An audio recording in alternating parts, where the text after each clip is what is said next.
بسم اللہ الرحمن الرحیم۔ السلام علیکم۔ اونٹ ریگستان میں اپنی رفتار کو بڑھا دیتا ہے کیونکہ صحرا کی ریت اس کی انرجی ہے، اس کی محبت ہے، اس کا عشق ہے، اس کا جنون ہے۔ یہی اونٹ جب سڑکوں یا گلیوں میں آتا ہے تو اس کے لیے چلنا محال ہو جاتا ہے۔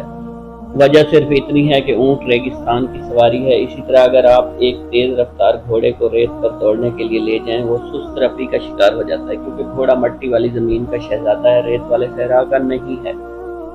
آپ اگر پانی میں چلنے والی آبدوز کو سڑکوں اور گلیوں میں چلانے کی کوشش کریں کیا ہوگا؟ آپ اگر سڑک پر چلنے والی گاڑی کو پانی میں چلانے کی کوشش کریں کیا ہوگا؟ یہ تو جانور و مشینوں کی بات ہے، کیسے ممکن ہے انسان کی زندگی میں کوئی نظم و ضبط ہی نہ ہو؟ ہم انسان بھی اسی طرح کسی خاص کام کے لیے بنے ہیں، ہمارے اندر کچھ مخصوص خصوصیات رکھی گئی ہیں۔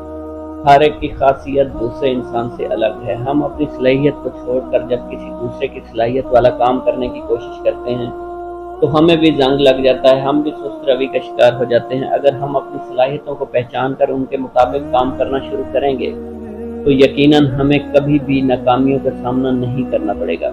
اپنے ٹیلنٹ کو پالش کریں جو پہلے سے آپ میں موجود ہے، جو قدرت نے آپ کو عطا کیا ہے۔ آپ نے صرف اسی کو تلاش کرنا ہے، اسے دریافت کرنا ہے۔ اللہ تعالیٰ سب کی مشکلیں آسان فرمائے۔ میرے چینل کو سبسکرائب کرنا مت بھولیے گا۔ شکریہ۔